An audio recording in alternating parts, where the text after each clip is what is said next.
திருவாவடுதுறை என்ற க்ஷேத்திரத்தில் அவர் பார்வதிக்கு ஒரு சாபத்தினால பூலோகத்தில் பசுவாக இருந்தார். அப்படி பார்வதி பசுவாக இருக்கிறதுனால மகாவிஷ்ணுவானவர் மாட மேய்க்கக்கூடிய ஒரு மேய்ப்பனாக இருந்தார்.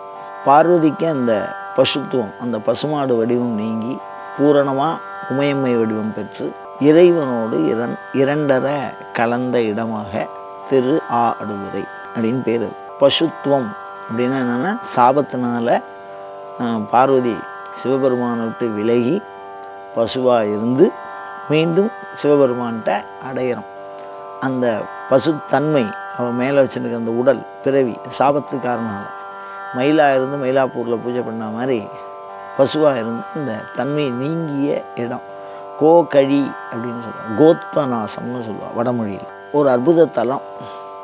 அம்பாள் பசுமாடாக இருந்து பூஜை பண்ணின தலம்.